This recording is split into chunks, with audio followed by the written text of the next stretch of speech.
6 tingkah laku manusia yang menuai kebencian Allah Subhanahu wa Ta'ala. Berbuat baik terhadap diri sendiri dan sesama makhluk menjadi perkara yang dicintai Allah Subhanahu wa Ta'ala. Hal inilah yang nantinya menjadi bekal di hari akhir untuk bisa mencapai surga yang dijanjikan. Akan tetapi, karena kurangnya pengetahuan dan iman manusia kerap tanpa sadar melakukan hal yang dibenci oleh Allah Subhanahu wa Ta'ala.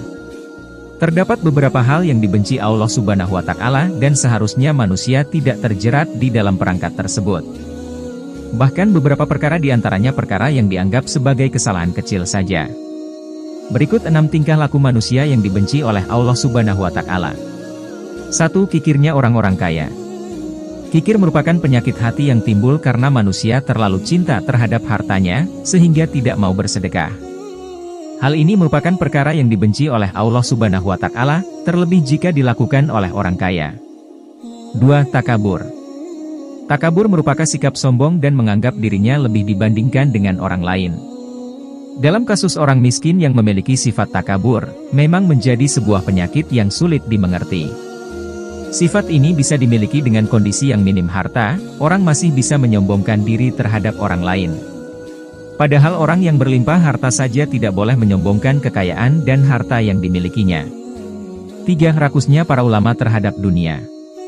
Kebencian Allah Subhanahu wa Ta'ala juga tidak luput dari para ulama yang menjadi perantara dalam menyampaikan kebaikan, namun hanya kepada ulama yang rakus terhadap kehidupan dunia.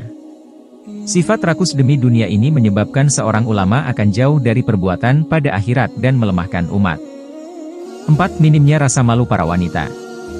Secara fitrah wanita dihadirkan dengan perasaan malu yang luar biasa, maka bagi wanita yang minim rasa malu Allah Subhanahu wa Ta'ala akan membencinya.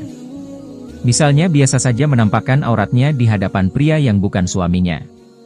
5. Orang yang sudah tua renta tetap mengejar dunia.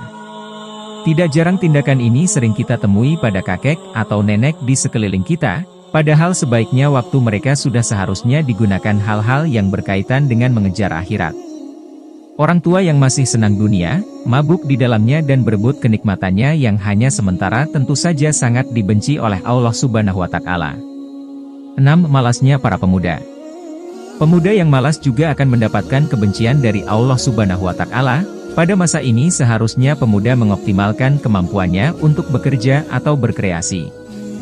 Maka malasnya pemuda adalah awal dari suram dan buramnya masa depan mereka. Rasulullah menghimpun orang-orang mulia dalam 7 golongan diantaranya adalah pemuda yang energik.